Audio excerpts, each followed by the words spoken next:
L'équipe de recherche Popix développe des outils pour la modélisation de données pharmacométriques et de signaux biomédicaux. C'est Marc Lavielle, responsable de l'équipe Popix, qui nous présente ces outils, intégrés dans les logiciels commercialisés par la société Lixoft. Je vais vous montrer vraiment très rapidement les problèmes de modélisation en pharmacologie, les problèmes qui se posent.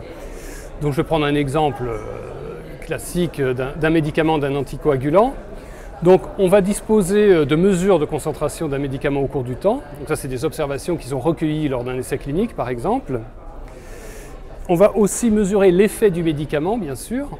En l'occurrence, là, ça va être une activité de coagulation du sang. Il va falloir essayer de modéliser, de décrire ces données au moyen d'un modèle mathématique. Donc le modélisateur va créer un modèle pour essayer de décrire le phénomène physique, le phénomène physiologique qu'il observe, mettre ça en équation mathématique, c'est souvent des modèles avec des équations différentielles.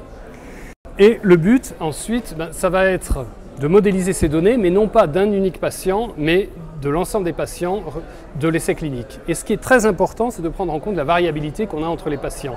Ça, c'est une composante du modèle fondamentale, puisque ensuite, Monolix, par exemple, va permettre de modéliser chaque courbe individuelle et donc de décrire la variabilité qu'on a au sein de la population.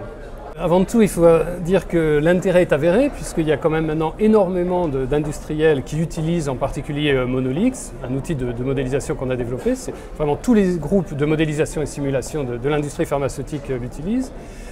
Ça permet, donc, quand il y a des données d'essais cliniques, donc de modéliser ces données. Donc pour bien comprendre les différences qu'on a d'un patient à l'autre, pourquoi est-ce qu'ils ne réagissent pas tous de la même façon à un même traitement. Et ensuite, ça va permettre de simuler des patients virtuels pour essayer d'optimiser des traitements en particulier.